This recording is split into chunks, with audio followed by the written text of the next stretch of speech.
morning, good afternoon, good evening, whatever time of day it is that you're listening or watching this latest episode of TurfCast Podcast. We're on episode 37 now. We've got quite an action-packed episode, I think it's fair to say, despite the lockdown. This week we'll be chatting about the Sean Dyche rumours after a news article has said that Aston Villa and Crystal Palace could consider him. We'll be chatting about the goals from the game at Reading after a video that we created this week. And we'll be adding more to the Burnley FC in 50 objects list that we started last week. That's a brand new feature. And then we've got an interview with a bit of a difference on TurfCast this week as well. We're going to be chatting to Sabaean Mala-Myers, who is better known as the streaker that was rugby tackled by Bertie Bee. And obviously that will be later in the podcast. But trust me, it's worth sticking with because I did the interview with Sabaean yesterday. And it's a good laugh. He tells a good story and he's a good talker. I really enjoyed it. But first of all, with me, as usual, Mala-Myers, it's, what do you call it? Double barrel. It was originally called Myers, but got married, so it's now Mala-Myers, or Mala-Myers. I can't remember. He did tell me how to pronounce it. But the other voice you can hear, of course, is Simon. How you doing, mate? I'm good, thanks, Paul. What have you been up to this week, well? I'm well, yes. I'm well. Are you well? Well, I'm well. I'm just out having a little whiskey tonight. You have a beer for the ones that can't see. I've got a whiskey. Yeah, so, if you can't see, you can come and see if you want. You can just go to our YouTube channel, give the video a like, give us a subscribe, and then you can watch every single podcast in visual form as well. You can see all Simon's little movements as forward as he tries to set his what's it called? Your tripod. It's not called that, is it? It's on a tripod, but it's a stabiliser. That's it, stabiliser. He's always messing about with stabiliser, and there were 2 times last week where it just fell off. So that was a bit of hilarity. And you've got quite a few signatures on your shirt there as well. Obviously, those who are watching might want to know who they are. You had to go at me last week for not mentioning your shirt, so I think it's one of the first things I'll do this week. Who have you got? Is that from the season of the shirt?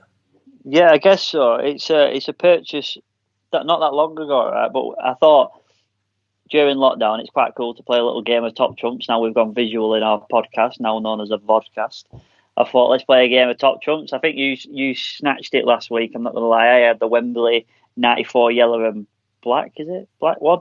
And you had the 94 away one. 96, yeah. Well, it's a third kit, actually, that one. They had a third kit them years, for whatever reason. Cool as fuck, that's why. And then, you had that one. I'm gonna give you the award on that one. So I've gone in this week, with me 96. No, that's not 96. 98. 98. I think it's a 98. I ain't done my research on it ever, but it's my 98. It's Adidas. Check this out, though. Got a right little steal with this one, bad boy. Look. Tags and all. And signatures as well. Yeah. I ain't worked out who all of them are. I've seen a few, but I mean, there's Glenn Little to be an obvious one on the sleeve. If you can see that. Yeah, I can see that. Yeah. There's Glenn Little down there. There's a few obvious ones. I'm not going to go through it. It's boring for the listeners. But yeah, thought we'd have a little thing, and next week, who knows what I'll get out. But we nearly wore the same one today. We nearly wore the same one, yeah. But I think I don't mind saying it were a little bit tight for me. I bought a medium thinking, it'll be right. Mediums aren't that bad on me. I just prefer to wear a large for comfort. Wore it, you can see absolutely every single vein, every single hair on my nipple. So I went upstairs and changed it. That's why I missed your first phone call. I was back upstairs, embarrassed, changing my top, getting another top. But this one's from the Super League era. Obviously, it's Super League in it. We wore this one the year we went up, I think, didn't we? Or the year after we went up? Yeah, 99. We had this Ian Wright, didn't we? So, but I prefer the one you've got on. I do like that top, and it's one that I don't have in adult size anymore. I've got it. What have you got on the back of it? On the back of this one, I've got Ian Wright on the back of this one. Yeah. Yes, you Can you see? Can you see? Yes, he has. Good that, mate. Who got you that? What do you mean you got it, mate? I got it myself, mate. You dickhead, I got you. And you got me the writing. You got me the writing. And then I got Ian Wright to write on the writing. Technically, I asked first, but no, you're right, mate. We're all right. He hates it, but it's a smart shirt. I think you've got a better signature. I mean, a team of I don't think there's many of these shirts that me and you have got with Ian Wright on it. I think obviously people who are connected to the club will have some Ian Wright merch, but obviously the guys at None and Ever, they took a programme down as them, so they got theirs signed when we went down. But we went all in, didn't we? We had to buy this shirt, and then we had to buy the old Football League writing, get it printed off by someone very generous at the club, and then took it to Ian Wright, and he signed it for us. So there's not many of these about. So yeah, I think the signature on this one's probably the best. But that shirt for me, I love that shirt. I'll be honest with you. You look like you want to say something then. I was just going to say, because you said that a few people might have that, and I spoke to my friend at the club who's a kitman, and I thought, I'll be sound, because originally someone else printed the name for us, thankfully, but I thought he might know like a tip to do it, so I asked him, and he said, I said, I'll tell you what, mate, have you got that year's shirt, and I'll get Ian Wright to sign it for you. And he basically replied with, "Thanks very much, mate. Very kind, but I was lucky enough to get Ian Wright's actual shirt." Fair enough. Yeah, I think as a kit man, you're always going to be the first person, aren't you, to be able to get one of the shirts as soon as you come back to the changing room with him. But you're about 10 then. You were a kit man then. True, that's a good point. Yeah, he'd have only been a young'un then, wouldn't he? So yeah, I don't know. He got Gaz's as well, he said. Were he not a kit man then at that point? That's only 2-3 years later, isn't it? So yeah, no, I don't know. Maybe he's just one of them that used to hang around changing rooms after games. I know there's a lot of lads on Twitter that do it now. There's a Jack Cork fan who's got a few Jack Cork shirts, patch-worn shirts and stuff out from hanging out outside. We can't say names, but we know a guy that no matter what time of day it is, if there's a rumour of a Burnley signing coming, he seems to have a picture with him at the door on the way into Turf Moor. Look who I've just bumped into, and you're smiling there because you know what I'm about. Yeah. And everything Burnley related, he's somehow got a picture. He's just there at the right time. I don't know how people do it. Especially people that work as well. Like I'm never within like a 30-mile radius of Turf Moor when someone signs for some reason, even though I live literally around the corner. But yeah, and you got a couple of match-worn shirts as well. You've got the ones that you've cut hair from. I'm going back to a nostalgia time. You got a couple from Ian Moore, didn't you, when you were a young lad? They're my favourites. I got a belter from Ian Moore. It's not just an Ian Moore shirt. It's the 2000 one, the one where with no sponsor. 2001 actually, and it was the first season back in the Championship, weren't it? So 2000, 2001. No, 99, 2000. Oh no, 99, 2001. No. 2000, 2001. Yeah. And I got it, but it's not just it's his shirt. It's a size XL, mate. It's the squarest fit shirt you've ever seen in your life. Honestly, you could pitch it as a tent. And it's got the BurnleyFootballClub.com on. Do you remember we played Blackburn on Sky? Yeah, and they put it on. And they kept it on for the rest of the season after that, didn't they, I think? Yeah, I can't remember exactly what game I got it from. I think it was the last home game of the season, but I ended up getting his shirt, whoever that was. And Ian Moore came out and gave it to me. So I would class that. And it's got the nationwide badge on it and everything. That's my favourite shirt. I think this one's mine. I think the one that I'm wearing now, in terms of actual memorabilia. My favourite shirt, I'd probably be. I think yours, the one you've got on now, is up there. The one you had on last week, I prefer that one. To be fair, that one you had on last week. I've only got it in kid size. I haven't got it. I still like the black and green away one from that year.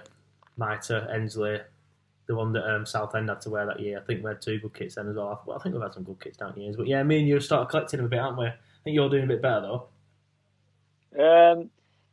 Yeah, I think it's a comparable that's impossible to make because you've got every single shirt but kid size, and I'm just replacing my kids' one, so I might look like I've got a better one, but your collection's actually vast. Yeah, I'm fuming. I think I went to your loft the other week, didn't I? And I shared them all with you on text. Fuming. I'm like, oh my god, a bag full of shirts. Every single one of them I pulled out with kids, apart from one. I was fuming. Nostalgic, but I tell you what though, that one's a belter. It is a belter, and unfortunately that one's medium as well, so might not be making an appearance on the pod anytime soon, apart from in the background on a coat hanger.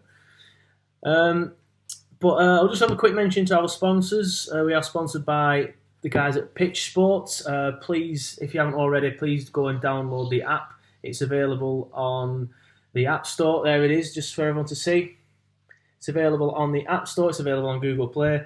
And as mentioned every week, mainly just me at the minute, 'cause it's lockdown, but me and Simon, you can interact with me and Simon on there. And when the season's on, you can do plenty of other things as well, such as pick your teams, talk about things after the game and stuff like that. It's really worth downloading, and a big shout out to them for sponsoring us and continuing to sponsor us despite the current climate.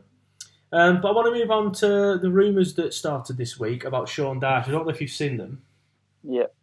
But the Sun reported, and obviously I will point out that it is the Sun, where the source came from, who are very hit and miss. Sometimes they can be first to get things, but sometimes it can be a very, very big pinch of salt, like the stories need to be taken with. And it were them that stated this week that their Villa and Palace could both be considering Dyche. Now, I'm just getting the article up here, and it says on it, terrible headline, by the way, last roll of the Dyche, question mark. It doesn't make sense. It says, Sean Dyche's name is on the radar of several Premier League rivals who are waiting to see if Burnley's financial crunch spikes his plans. Now, that immediately, for me, just gets rid of any credibility the article could have, because, yes, I think we've chatted about it loads, haven't we? Garlic came out and said that we could be under financial strain, but then within 2-3 days, that was all quashed by journalists. Us, Garlic himself went on stuff, and even Sean Dyche went on it. So I don't understand why they're basing these rumours on something like that when it's just not the case. Yeah, I think it's that time, isn't it? It's like, the off season is when people are just making rumours up, they're making stories up because there's no actual content to write about. Yeah. Potentially, it's just one of them. I think that it's a massive compliment to any manager to be named as a potential in another Premier League team's sort of want list. I think it's worrying for Burnley fans, but at the end of the day, mate, it's football. We've faced this over the last 6 years now with Dyche wanted by other clubs, and it's never evolved, and hopefully it won't again. The Palace seem to be a weird one, though. The Palace always seem to be sniffing around him, don't they? I think there's no smoke without fire in terms of Palace, and I think they're obviously admirers of him. They obviously like him. I mean, he's a good manager. There's going to be a lot of teams out there that like him, but I think Palace are obviously a team that do like Sean Dyche, and I think if any of these two rumours worry me, I think that's probably most likely to worry me. Do you know when we say like Dyche doesn't fit a certain club or because of his style of football? You know what I mean? Yeah. That's why he's never got the teams that you would traditionally want to move to. That's why he's never rumoured with them. I think Palace is one of them that he probably would fit quite well. It's like it's good mix, but they still play football. But they are like the fans just want results. That's all they want. Yeah, I think I put the link out on Twitter and all the socials this week, and a few Palace fans got in touch, and they did say that they feel like they kind of like Burnley simply because they see the two, like their area of London and our town, is very similar in terms of mentality, like working class, certain type of people who work hard and just demand hard work from their players in terms of football and can hang their hat on their football club and stuff like that. And they see the clubs as quite similar as well in that sense that you just mentioned, like they just want the players to work hard, they just demand hard work, and there's no real pressure at that football club other than you just have to try hard for the shirt. And I think it's the same. I think you've hit the nail on the head there by saying the two clubs, by saying that Dyche could work there, and I think that's because the two clubs are quite similar. Yeah, I think the ethic that you said is right, and I think some clubs whinge. They could be winning, but not playing the way that they want to play. West Ham's a perfect example of that. Literally, that was the one I was going to see. That's a perfect example because they are that club that just wouldn't be happy unless they're winning trophies like what's his name, Guardiola. Whereas Mourinho at Man United, when the negativity and that thing, and you actually look back to what Mourinho did at United at the time he did it, it was actually quite good. But again, they're another fan base similar. They want everything in the whole package, and I think Man United have got a sort of a right to ask for that. But I certainly don't think other clubs like West Ham have. And I think Palace would be a perfect sort of, if he was going to go anywhere, which I hope he wouldn't. That would be a perfect sort of scenario, I think. Yeah, I think Palace is the one that worries me. I think Villa would be a more attractive place to go simply because of the size of the club, but not if they're in the Championship, obviously. But I think it's looking like they could be in the Championship if and when the season resumes, and then they're going to be in like financial trouble as well because of the money that they spent, and then they obviously won't be bringing in the Premier League money. So I think Villa, if they go down, we can write that one off. But I think Palace, again, I think we can write it off for now simply because Roy Hodgson is there, and they're not just going to sack him. He's done a decent job as Roy Hodgson. I think, if anything, with Roy Hodgson, they'll just wait until his contract runs out, and I don't know how long he's got left on it, but I'm pretty certain he'll be allowed to come back, mate.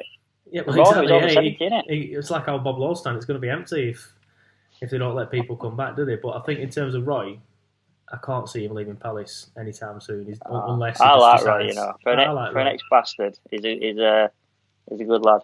I like Roy, and he said hi to me once, and I think we've told the story in the Did it? podcast before in Chantilly. Oh, of course, yeah. I were went with you at the time. Yeah, you was in cutting hair, weren't you, in England hotel? I was sat in a bar waiting for you, bored at my school, looked up, seen Roy Hodgson and Gary Neville.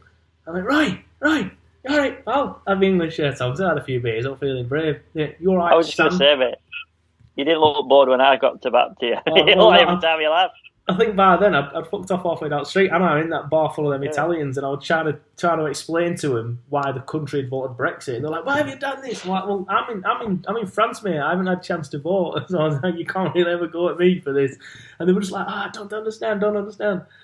But do you know what? Yeah. True story. That it's completely off topic and it digress to the maximum. But at that point, you just reminded me the England players got to cast a vote in that hotel. Did they? Yes, some government official had to do a process. I can't remember whether it was online or postal, but I do know that there's some good, because I remember bringing it up and they were like, "Oh yeah, we did his votes today." I'm like, and they said, "Oh, some guys come and done it." I didn't ask the detail, but interesting little insider for you there. Yeah, that's definitely interesting. It's a shame that obviously we're not going to get to. We're just a regular Tom, Dick, and Harry. Obviously, we're not rich footballers, but I think for that, like I said, I think Roy Hodgson ain't going to leave Palace, so I ain't too worried about that. Villa, they're probably going to be in the Championship, so they're going to be in that. Go on. My worry with Villa is if they do stay up, and say they did get Dyche, would be that span of Burnley players is what Dyche has built a squad around. Do you understand what I'm saying? So, you know, from obviously Heaton's already there. Then you've got your Ben Mees, who's probably always... He's never really been tempted by a move, but he's always been one of our best players. So maybe, you know, you don't know where that one could go because we've got nothing to fall back on. And then you've got your other players in there that are core, like your Tarkies and stuff. And you think, would they be tempted if Dyche went? Because how many times do we see that? Yeah, well, you see it all the time. Look at Owen Coyle. He took the physio. I think he even tried to take the stadium announcer. Steve Davis, a Burnley club legend at the time, went with him. Everybody just went with him. Then a couple of years later, I think Robbie Blake eventually... Took badge with him. We had to get a new one. Yeah. And Robbie Blake didn't go with him. We were thinking about Chris Eagles, Mears. A few people went. So, yeah, you see it happen all the time, don't you? It's just one of them things, isn't it? Obviously, you know you work well with a certain manager, so if that is a scenario, then you might as well go there. And let's admit, obviously, it's not breaking news to say that Villa are a bigger club than us. But I think, you know, obviously, a lot of players would think, yeah, I back myself to be a success at a bigger club. So, yeah, I'd happily follow Dyche if he wanted me. But thankfully, as we both said, I don't think any of us think that will be happening anytime soon because, like I said, that article is based entirely on the fact that we're in financial issues when, as far as I'm aware, there's been nothing to suggest other than that interview in the first couple of days that we are. Moving on to the Reading goals. I don't know if you saw the video that I made this week, mate. I did the video of them 2 Reading goals. I wanted to decide once and for all which was the best goal. I think we both agreed last week it was Patterson, didn't we? For us. Yeah, but it's interesting because I'm kind of watching it back now, and you've asked the question, you've made me think about it and analyse it, and I think Thompson's is up there, mate, and it's. I know I always sit on the fence, but Patterson's is an unbelievable strike. There's no doubt about it, but Patterson just leathered it, whereas Thompson, he's had to bring that ball down, mate. You can tell by the technique that he knows exactly what he's doing with that ball. He's trying to get it over and down. Patterson just levered it, mate, and granted it looks better. But I think Thompson's is more technically better.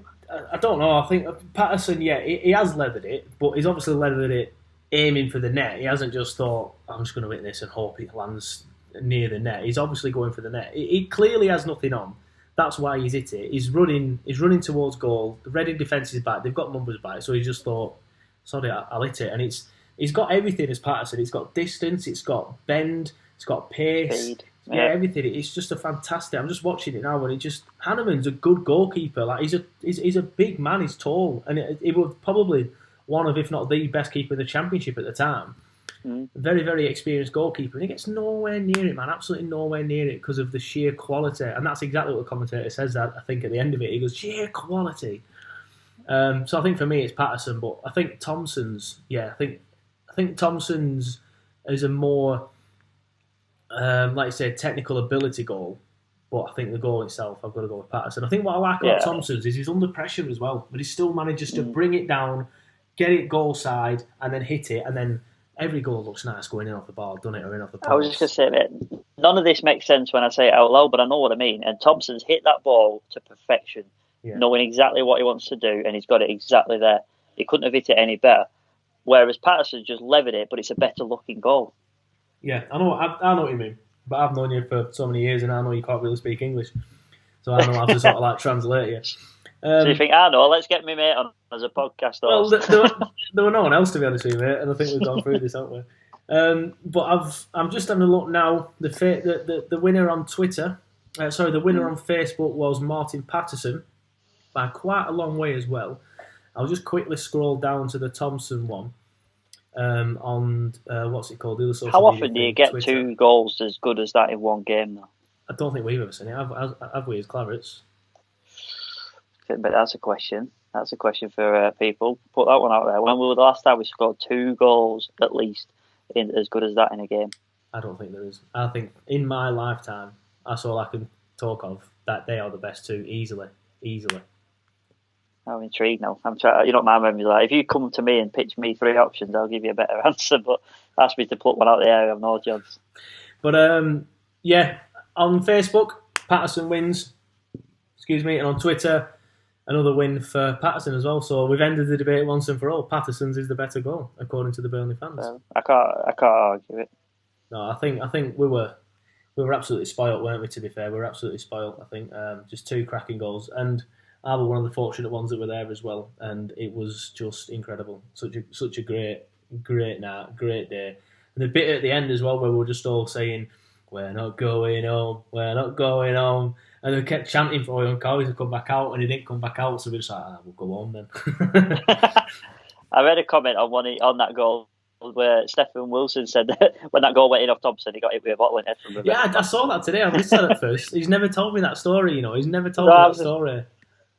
I'll have to ask him next time I see him on the street. But right, like I said last week, we launched a new feature, Burnley FC in 50 objects. Now, thankfully, you guys have sent in some ideas and stuff. I think there's been quite a few. I've written a few down, and we're only going to discuss 5 today. Not necessarily add them all in. I'll put it to Simon, and I'll put my debate up and see whether we agree or not.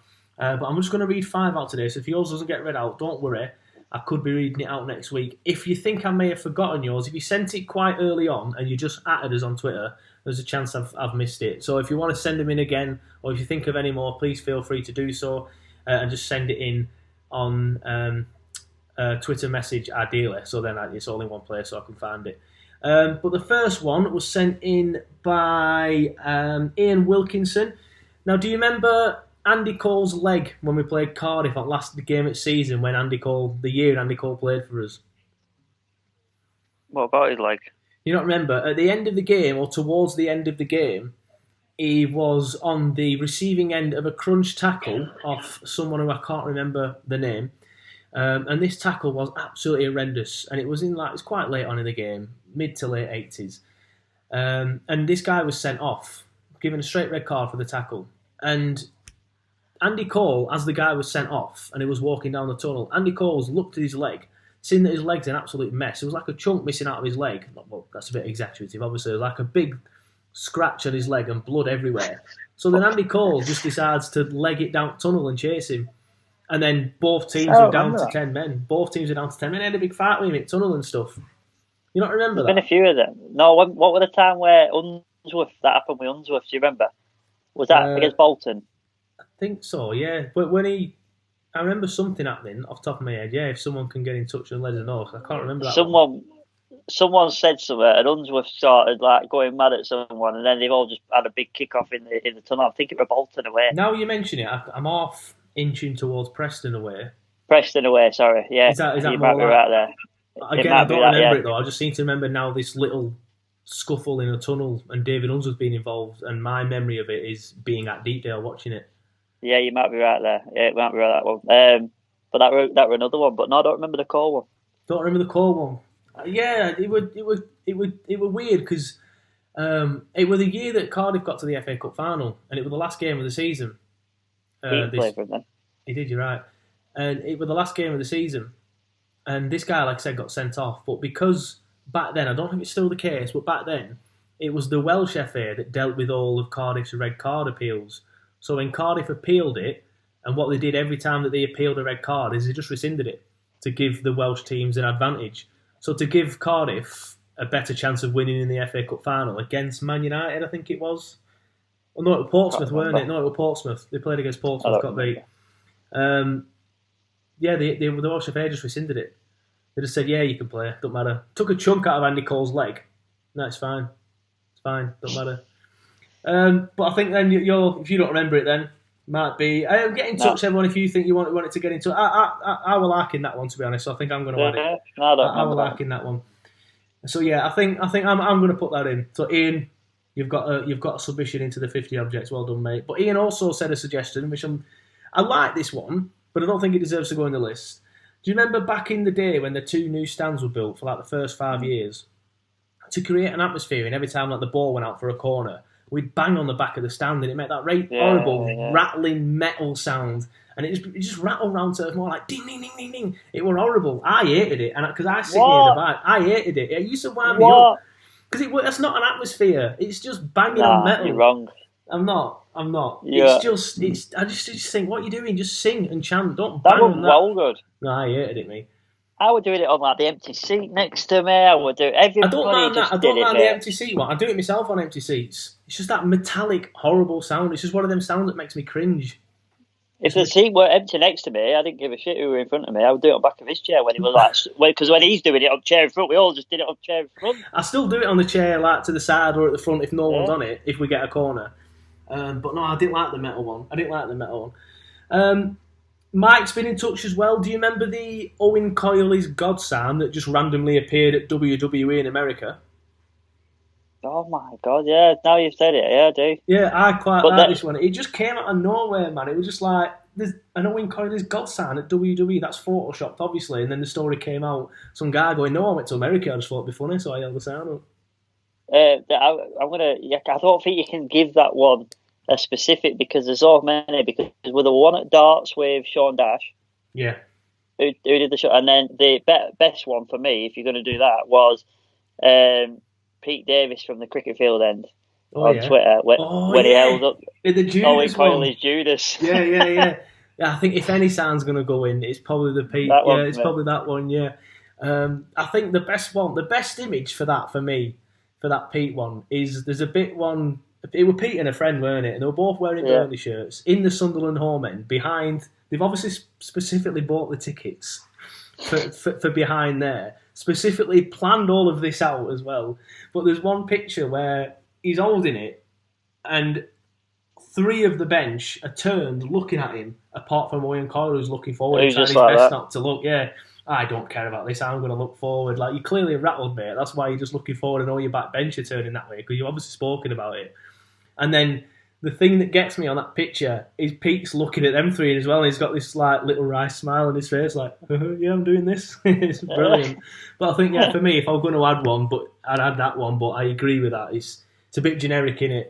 Signs being made. I think every team's done it and stuff like that. It's an hard one, that, but I think the idea is right. But I think, especially being in America, WWE, we weren't relatively known around the world, other than Premier back League, then, just newcomers. Yeah, so I agree with the concept. I just think there's so many signs that could go as well that you could fill it with 10 signs, the 50 objects. Quite a few people suggested this one, including Wolfette and 2 Simons. Not you, none of them are you. 2 lads called Simon. The parachutist landing on the roof against QPR, the first home game. I think that one has to be there. That one is just... It's never happened to any other club, I presume. And the thing that makes it best was... It was obviously meant to land on the pitch. Missed. Must have hit a gust of wind or whatever. Lands on the cricket field end. Parts of the roof come down, thankfully on a bit that weren't on any fans because we were playing Ipswich. And that was back in the day when the away team got the entire stand, and Ipswich have never brought more than 200 to Turf Moor, so they had a little pathetic little corner at the other end of the pitch, at the stand, thankfully. So a bit of stuff came down, but then they couldn't do it while he was on the roof because it was dangerous, and they had to double check that the roof was okay, like it wasn't weak or anything like that. So they announced, delay the match and we will not resume the match until he's off. But when we resumed the match, he was still on. He was still there. Everyone could see him. Like, it was a clear lie. Do you know, like, you might know this, but you might not as well. That not many fans will know this that are listening. But I broke my leg and both my arms. No, my knee and my arm. That bit. And I fell over on the way up just before kick-off. I was rushing up to see that. In that game hadn't been delayed. It was like 10-3, and I'm rushing up to get my seat with my pa. Fell, grabbed the handrail, broke my arm, and then broke my knee on the land. And obviously, I've got brittle bones, for them who don't know. So I'm waiting for my mum at the time. I don't remember how old I was, to be fair, but I still ring my mum. I'm 33. And my mum's come to the steward, and she said, my son's broke his arm, and his leg. And he was like, oh, right, bloody hell, is he that one that's parachuted in? And she's like, no, he's got brittle bones. So I've gone out, true story, I've gone out on a stretcher after the game, out, and someone who knows me goes, what the fuck are you parachuting in for, you dickhead? Because I've got brittle bones. Actually mad at me because I've parachuted in. I'm like, you weren't me. As if he thought you parachuted in. Did he not just put 2 and 2 together and think, well, obviously Simon hasn't parachuted in? No, because this is about 3:30 at this point. The game's kicked off. I'm on the bit between the two sections because I'm on the stairs in the Bob Lord where the yellow handrail is. Led there, waiting for the ambulance, who's now strapped me up and carried me down. But the match has kicked off for 10 minutes. So I've gone out at like 3:30 at this point. At the same point that guy should have been getting out on his stretcher, so I got bollocked off some random steward. That's amazing. I think the last one I'm going to... Oh, by the way, that one's definitely going in. That can't not go in. I'll just put that out there. Yeah. That one's definitely going in. It was one of them ones that I did think about in the first launch of it, the first 1 to 5, but I intentionally left it out knowing that people would get in touch and suggest that one because it's such an obvious one. Yeah. But yeah, I don't think it's ever happened anywhere else, and I'll be surprised if it ever does. I think the one for me that Sabaean Mala-Myers, I think that's how you pronounce his last name, got in touch. And he said, Chico time at Turf Moor. Yeah, I forgot about that. I totally forgot about it, but you remember it straight away, don't you? It's one of them things where you just remember straight away. So again, for those who aren't Burnley fans or don't remember it, if you're too young or whatever, was it before the game or was it at half time? I think it was half time. I don't know when it was. I don't know actually. I have no idea. But anyway, that's not the reason why it's there. The reason why it's there is because Chico, I think he'd just finished the X Factor at the time. It's not your ideal sort of football entertainment sort of thing. It was just so random. And then he started going, hey everybody, what time is it? And expecting the crowd to go, it's Chico time. Everyone's like, boo, fuck off you go, and all this time to go. And he's just like, didn't know what to do. It was just so funny. It was brilliant. There's been some good ones. But yeah, I don't remember that until he said it, but I do remember the time to go. And him just sort of like waving it off like everyone were loving him because we were all cheering. And I'm like, fuck it. Yeah, I remember that at the bit when he was walking off, he was trying to play it to crowd, weren't he? But it weren't really working. Yeah. He was trying to like act as though it weren't negative, but it were. But I think yeah, again that one definitely gets added in. I think last week we added can't remember the half time, the pie and peas thing, didn't we? So we added that one. We've added the Chico time this one. So what I am going to do now is no more half times, I think, because a lot of people have been in touch and got in touch about the swanky pants dogs. Do you remember them when the dogs came on at half time? As funny as that was, I think Chico time and pie and peas have probably got to be above it. So I think I won't put that one in. But there's a few others as well. I don't know if this is even a thing really, but do you remember? What did they have? They had the Burnley cheerleaders for a short while, and they come on at half time, and they were only like kids, weren't they? But the speakers would always be rattling in the stand. You know, you couldn't even hear the music, but you just see these kids like all completely out of time. Sorry if you're one of them girls that's listening, but completely out of time, and it were all over the place. You couldn't hear the music. It would just.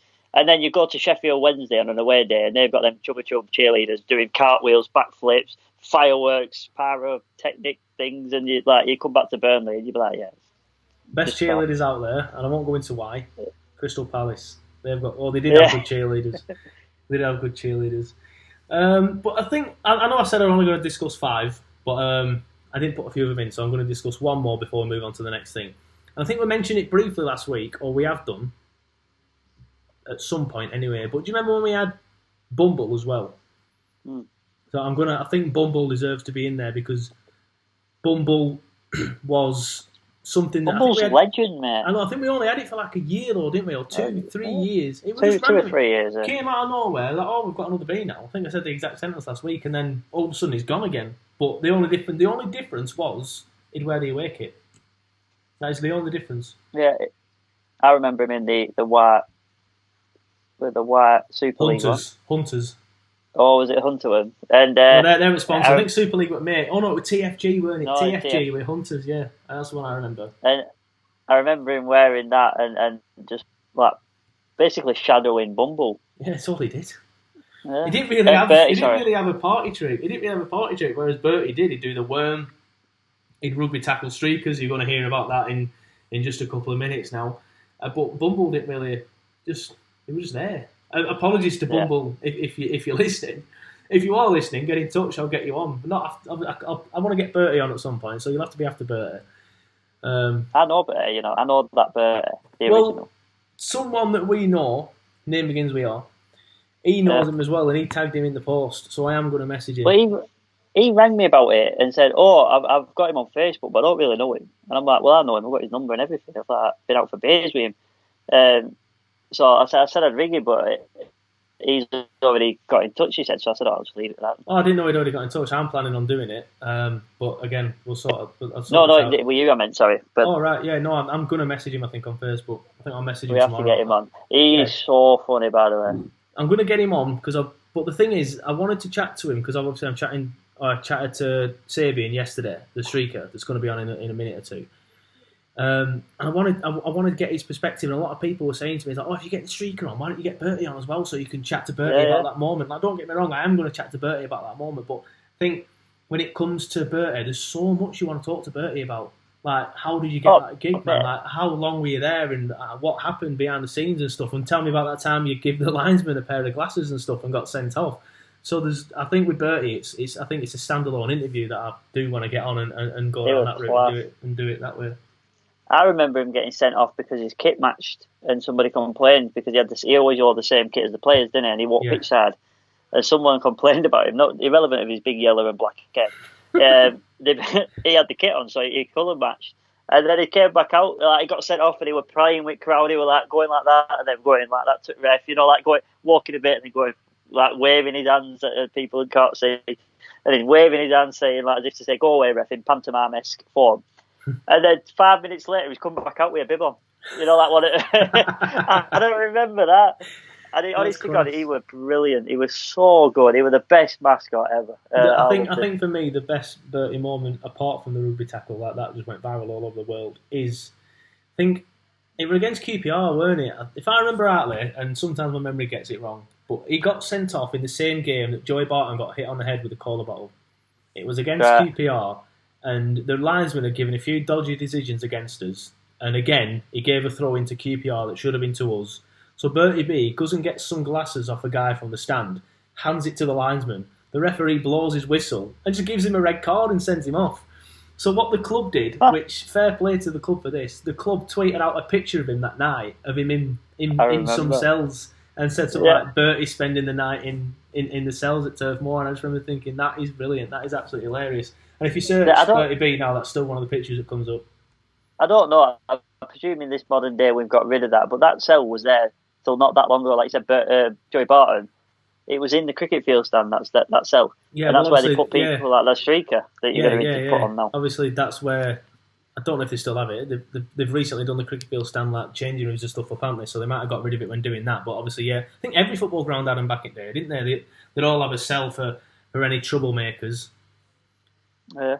But obviously now they just send them to the police station, I guess. But before we move on, I do want to quickly give another mention to our sponsors. Please download the app if you haven't already. I'll be uploading the next Fan Town question up tomorrow. Please make sure you go on there and answer the question, because normally I use this opportunity to read some out, but we didn't get any responses this week. So if you are listening, and you normally do respond, because I think we had like between 10 and 15 responses. Obviously, the football season isn't on anymore, so it's not at the forefront of people's minds. But please, if you get a chance tomorrow or Friday, go on the app and have a look. You'll see my lovely mug there, and just answer the question for us as well. Let's talk about The Athletic, which is a must for all football fans and has loads of brilliant Burnley content. The Athletic brings you the best coverage of football, combat sports, NFL, NBA and loads more. A world-class team of football writers, including Andy Jones, who covers the Clarets, and it's completely ad-free with no ads and no annoying pop-ups. If you're not signed up to The Athletic yet, fans of TurfCast can now get 50% off the annual subscription price and a 7-day free trial. To get the deal, head to theathletic.co.uk/TurfCast. Right, the next up on TurfCast Podcast is an exclusive interview with Sabaean Mala-Myers, who, as I've mentioned earlier, is better known as the guy that streaked on the turf against Preston before getting rugby tackled by Bertie Bee. Sabaean speaks for the first time ever about that day, like I said, exclusively to TurfCast. So first of all, Sabaean, thank you for joining us on TurfCast Podcast today. No problem. I just want to say on behalf of everyone at TurfCast, on behalf of probably 99, if not 100% of my listeners, that thank you for the funniest moment I ever remember at Turf Moor. That it was just sheer quality. Quality. So just take me back to that day then. Take me back to that day. Like, did you wake up in the morning thinking, right, today I'm going to make history? No, well, I thought I was working as a bricklayer's labourer at the time, and it had sort of been mentioned at work, but I never thought much of it when we was going to the turf on that day. Gaza had just signed, so we was hoping we could get a view of Gaza, and there were a good buzz about the place. And then in the morning, because it were a Sunday match, I was watching Robbie Williams' Rock DJ video, and where he's taking his clothes off and dancing. My friend came to the house, and I said, "Hey, Wilbur, wouldn't it be funny if someone did a streak today?" And he went, "Oh, shut up, you idiot. No one's going to do a streak." So I went, "Oh, all right, then, no worries." So we went uptown to the pub in Barnoldswick, and I went to a bar to go get us a drink. And the lads have started coming over and said, Sab, let me get you a drink. And I went, no, it's right. I'm getting me and Wilbur a drink. And then someone else came. I thought, what's going on? Something's going on here. And they said, you're going to do a streak, aren't you? I said, am I hell? And I turned around and Wilbur's there going, streaker. So I thought, oh, shit, I'm going to have to do a streak. So as the day went on, everyone's buzzing. I got a permanent marker so we could draw the score on my bum. And I got this orange Gambian dress that I was going to go into the toilet and get changed and then come back into the crowd. So the days picked up and it started going from there. And when we got to the pubs in Burnley, everyone were telling all the lads in pub in Burnley, and everyone were buying drink after drink. So it just started from there, really. It were quite a good laugh for everybody. So it's like a combination of alcohol and a bit of peer pressure as well. Yeah, because I was 20 at the time, and sort of never really turned down a dare when you're that young. I just sort of went along with it. I didn't really realise, what it were going to bring, to be honest. So, yeah.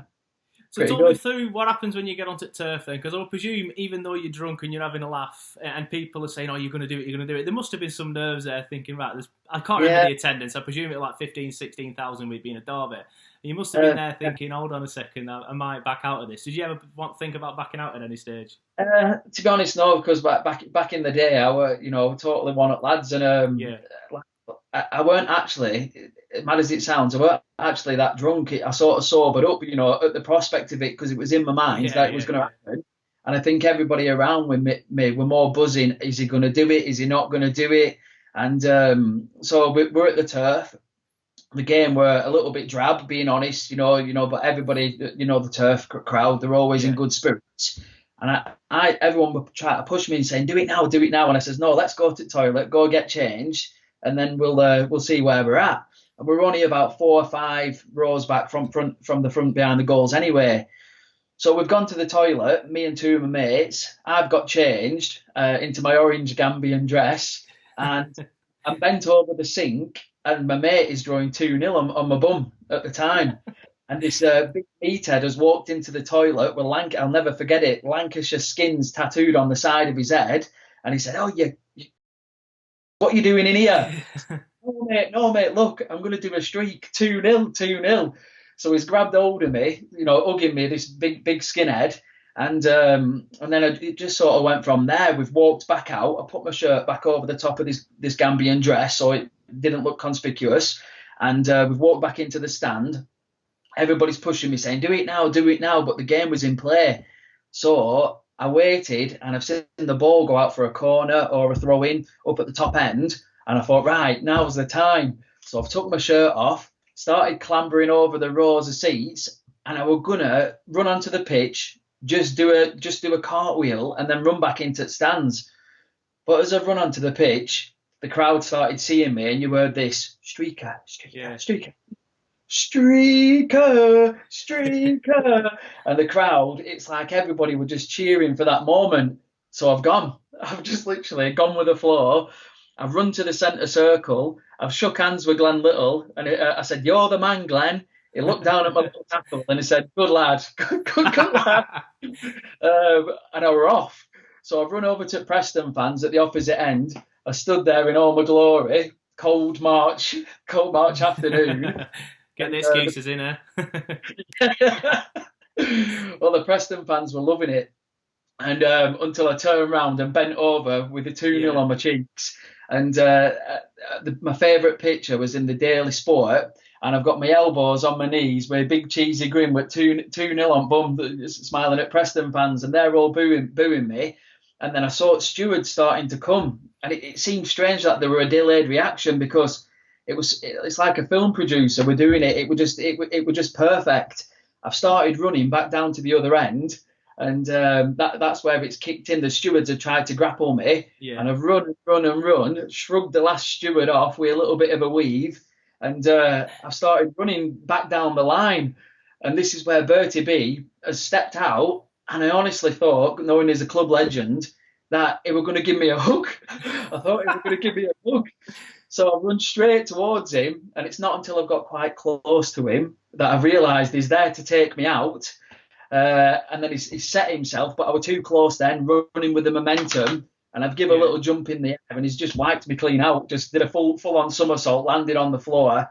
But that's just how it happened. It was crazy. I think the best bit about that tackle for me is the fact that you don't just go to the ground. You're not just thrown to the ground. You actually go arse over tit. And the fact that there's a picture of Bertie Bee with your arse there with 2-0 written on it. It's the funniest thing ever. But what goes through someone's mind, right? You've just done that in front of 15,000, 16,000 people. You're on the floor. You've just been rugby tackled by a giant bee. Around, like I said, 16,000 people have just gone, hey, everyone's laughing at you. What are you thinking about at that point? To be honest, it was just the adrenaline. The adrenaline was so immense, because I did it all out of good fun. I did it totally out of good, I didn't realise how it was going to work out. I didn't plan it to happen the way it did. And it was just, as I heard the crowd cheering me on, the adrenaline kicked in. I think looking at the video, my leg got caught under my back in an awkward position, but I didn't feel anything. It was just the adrenaline. It was amazing. Honestly, the crowd were on good song that day. It were awesome. Yeah. Were you sore the day after or anything like that? Did you feel any pain? No. It looked quite a thump when you hit the ground. Yeah. Well, so the story don't finish there. It actually there's more twists to it. So as the stewards are taking me off the pitch. One of the stewards, he actually gave me a couple of digs. He said, "What did you do that for? What did you do that for?" And I was still, buzzing because I'd just been stung by a bee. But as he's took me off the pitch, he took me down into a corner, and then a policeman has come over and grabbed hold of me, and I thought, "Oh no, I'm in for it now."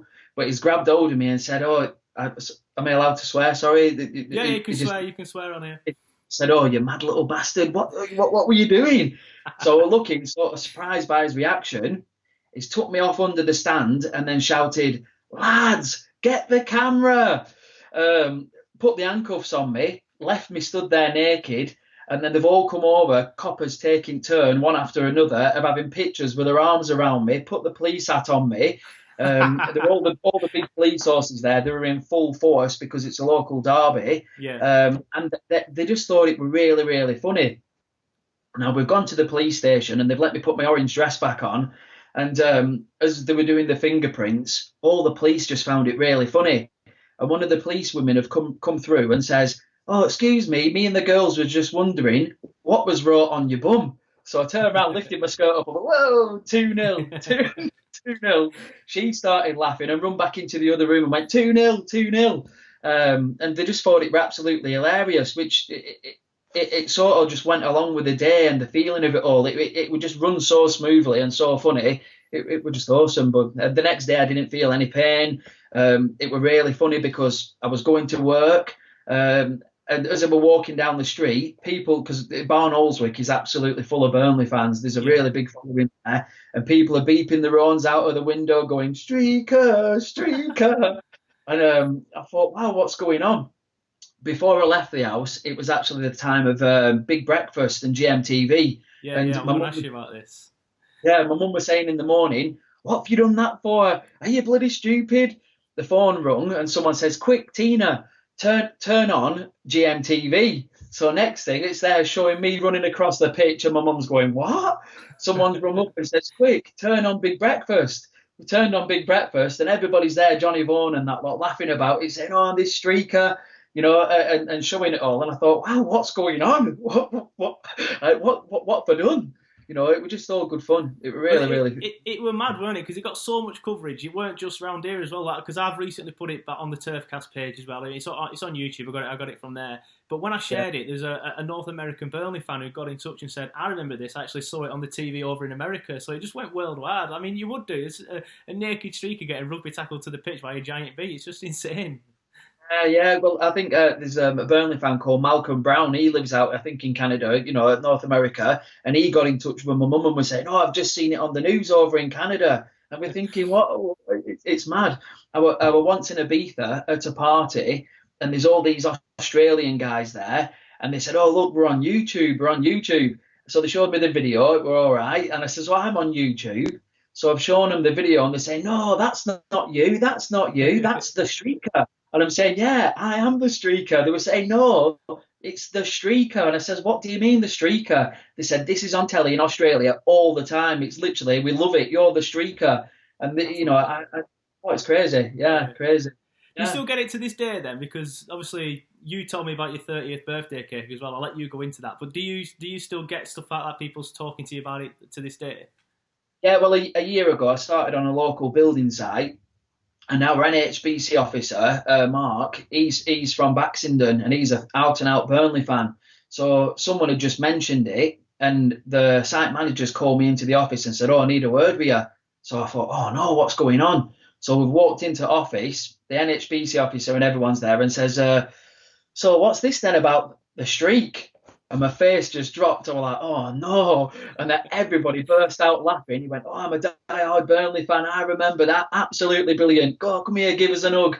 I was just like, wow. And people, I've never heard anything bad about it at all. Maybe someone said before, "Oh, when you went to court, what happened? Did they see it in a bad light?" Yeah. But going to court, the court thing, I did have to go to court. Like the judge has come out, he's read, gone through it all, and then he's come back out, and as he's retired, for some reason the door just opened, and the solicitors, the press, loads of people just started filling the courtroom, and I'm thinking, oh my God, what's going on here? And it's gone from being a few people in there to being absolutely packed. This is no joke. And when the judge has come back out, he's seen the courtroom absolutely packed.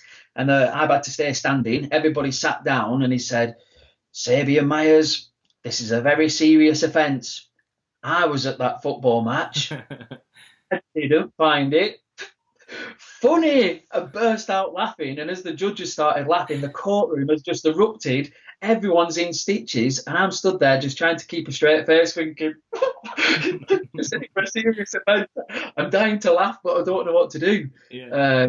Then everybody just saw the good side of it. The press came onto my building site where I was, and there's an ex-boxer from Burnley called Blue Butterworth. He's a big Burnley fan. I was working for him as his labourer at the time, and when I were back at work, the press have ended up coming onto site, getting me to go naked and climbing up the ladder naked with a nod on my shoulders, taking pictures.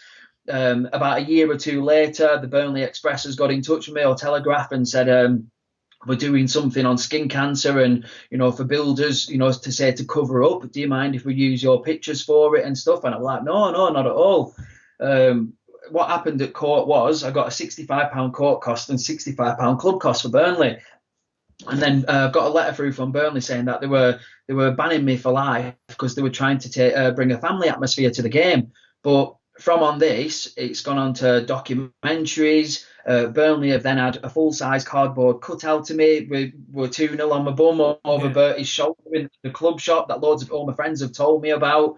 And it's like a combination of, it snowballed. I've done about 5 interviews back in the day for Channel 5. I've done this. I went down to London and it was the Channel 5 Christmas party. We had an interview on HMS President on River Thames, and then we got to go to the Channel 5 Christmas party with him in Soho. It's been it were amazing. It's crazy how it's it sort of stood the test, and the best thing is living in the area. All Burnley fans, I think, is it Richard Chaplow, the ex-Burnley player? Yeah.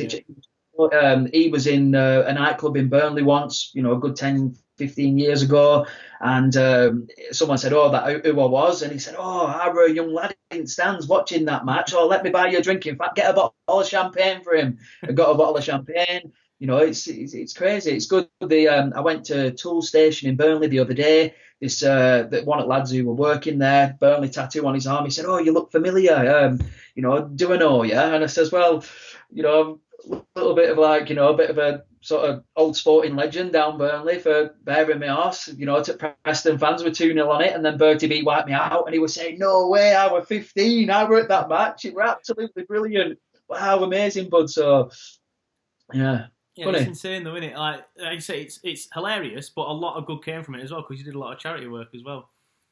Yeah, I did do a lot of charity work. I signed over any rights that they made me sign a declaration. I said when any money gets paid, I want it to go to the David Lewis Centre for Autism and Epilepsy and Bosom Friends in Barnoldswick. I've never had any proceeds of it for myself. I just signed it straight all over to charity. And it's meant to be a rumour whenever it gets shown. Money still goes to charity. So. I'm really happy with it. I did a couple of nights out. One night I ended up down Skipton with a Channel 5 film crew following me, where I've got a bucket for collections, where I had to be naked, and, pretty awesome. Yeah, funny. Tell me about your 30th birthday, Caitlin. Oh, yeah. My wife were a bit of a surprise. She got in touch with a lass from Colne, local cake maker, and asked if we could create some cake from the famous pose of me over the shoulder with Bertie Bee 2-0 on bum. But because it was my 30th, she's got it to draw 3-0 on it. And even now, some people still say, I thought it was 2-0. And I'm like, well, yeah, it's... Yeah. I said the exact same thing, didn't I? When you sent it me, I said the exact same thing. I'm like, did it say 2-0? And you said, it's because my 30th, and it all just made sense. 30th, obviously. But I mean, how does it feel? Because obviously, not many people have had the chance to moon collectively around 3,500 Preston fans. That must be. I mean, I know you're not a Burnley fan, are you? You're a Liverpool fan, but still, that must be quite. Being a Burnley, Barnoldswick lad from the area, quite a sweet feeling. I mean, I would love. I'd never do it, obviously, but if I could have mooned 3,000 Preston fans at once, that'd be brilliant. Yeah, well, like you say, because I didn't fully understand the rivalry, but at first they was actually cheering me. It was like a bit out of Braveheart, where I'm stood there showing them the tackle, and then when I bent over it, I don't think it was even a vindictive boo. I think they were giving a joking boo. But now that I understand it a little bit more, of local rivalries, all the more so, up the Clarets, fair play to them. Take that, Preston. Obviously, it's quite a few years ago now. Things have changed in your life. Like you say, you've got a wife now. You've got a couple of children as well. Have you ever shown them the clip? No, not yet. The wife's dad's never spoken about it, but he saw it, and then it came on telly once when I was there, and I had to leave the room. So it got a bit embarrassing, but. On that side of things, when they get older, it's everyone says you get 5 minutes of fame, and because it were all good feeling and all good came out of it and everything else and that lot. strangely enough, I am pretty proud of it. Just for the local lads. Even though I am a Liverpool fan, it was only from 5 years old I supported Liverpool with my big brother.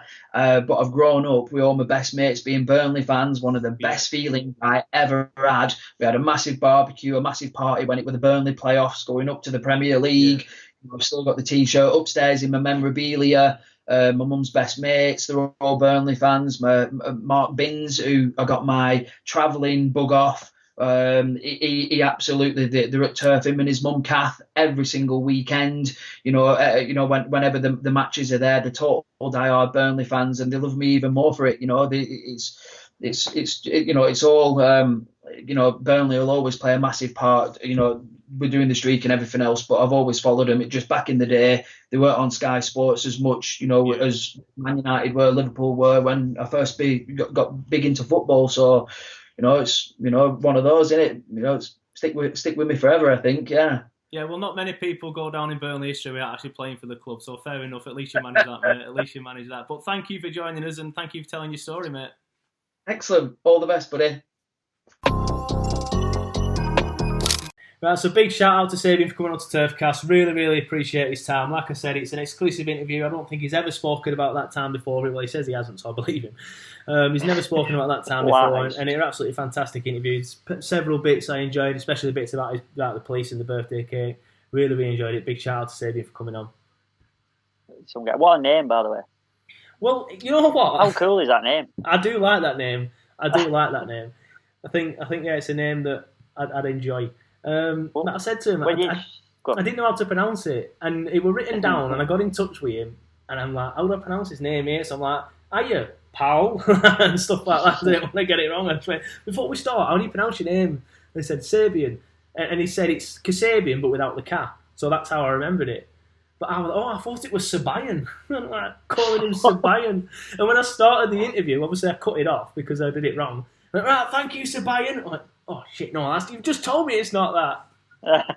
But yeah, he's got some name. He's got a cool name. When you said it at the beginning of the podcast, and you were like, yeah, Sabaean Mala-Myers or whatever his name is, better known as the guy who's streaked. I'm like, no, his original name's cool enough, mate. We don't need to change it. His original name is cool enough, but obviously, if I just said I've interviewed I nearly said Sebastian then. If I just interviewed Sabaean Mala-Myers, then we're like, who's that? But you know who he is now, and he's one of them. I think I said it to him yesterday off air afterwards. I said, no, I don't think there's anybody else who, not many people anyway, I think Bertie will come in this category, but there's not many people who are legends of the football club that have never played for the football club or managed the football club or anything like that. And I think for me, the funniest moment in my life on the turf is probably that.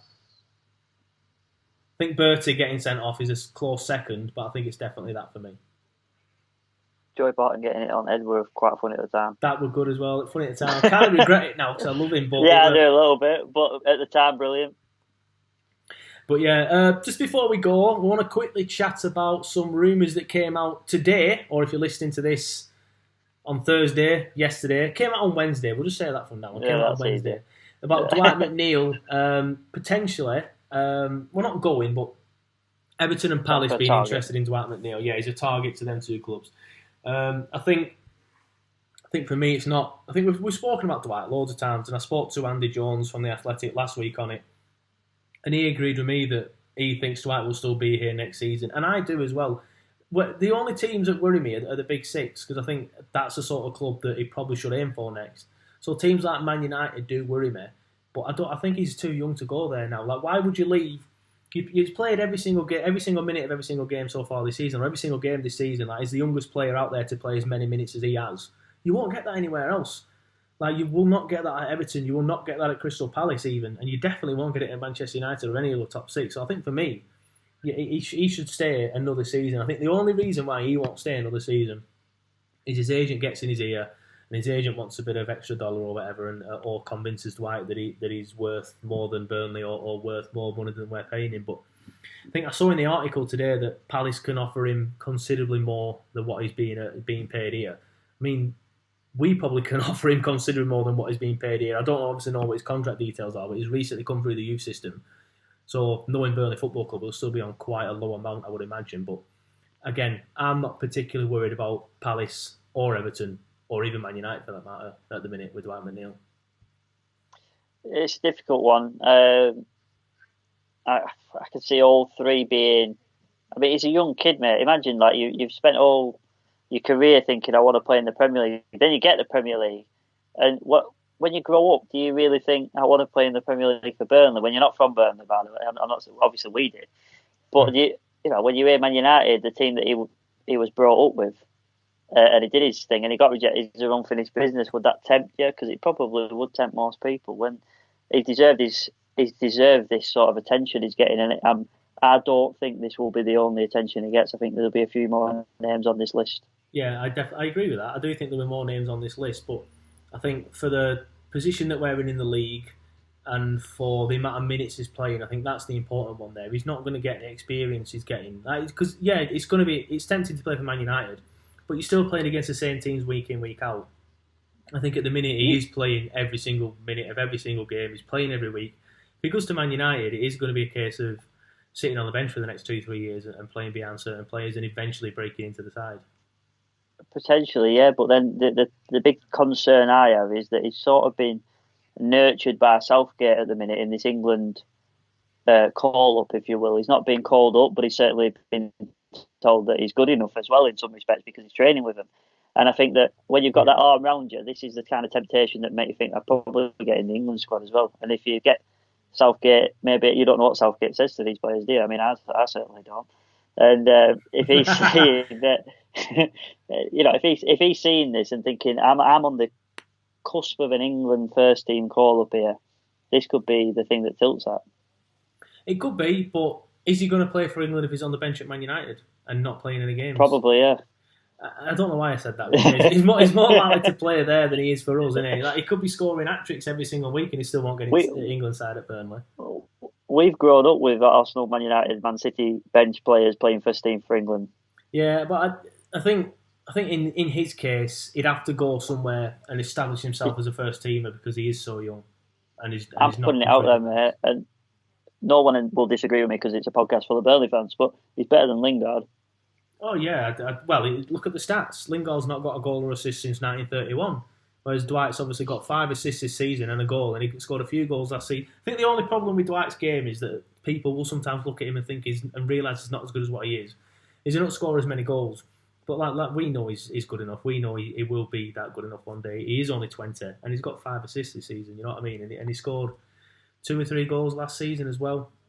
And burst onto the scene last season. He is, and I think I've said it before on the podcast, I've got a bet with someone at work that I know I'm not going to get the money for, but I said, I bet you 50 quid Dwight McNeil will play for England. And he was like, oh, no, he won't, no, he won't, no, he won't. So we ended up shaking on it, and he has to play at least 10 games for me to get that 50 quid, and I still think I'll get it. I think you'll get it. And do you know what I think our saving grace is? I think that he is a brilliant talent. He's the right age to sort of invest your time and money in at the minute. Yeah. But I think that our saving grace for me is that you've got your Maddison, your Grealish, there's 2 or 3 other players that are sort of at this similar level that the top 6 are all looking at. So if we outprice it, they'll just go to that one. Yeah. You know what I mean? And I think that that's our saving grace at the minute. Whereas, for example, just to put it into context, Maguire, Man United needed a centre-half. He was English. You're going to have to pay over the odds for him, unless you want Tarkowski and stuff. But I feel like we can hold out a bit stronger with Dwight McNeil. Yeah, definitely, I'd agree with that. I think he'll be here next season, personally. I've said that before, and I stand by it. I think he'll be here next season. I think next season will be the season that he probably leaves at the end of the season and goes on to bigger and better things, but we'll enjoy him until then.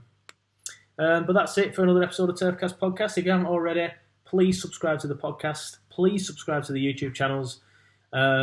Hope you enjoyed this podcast as well. If you have, please give us a like, give us a rating, and please follow us on all the other social medias.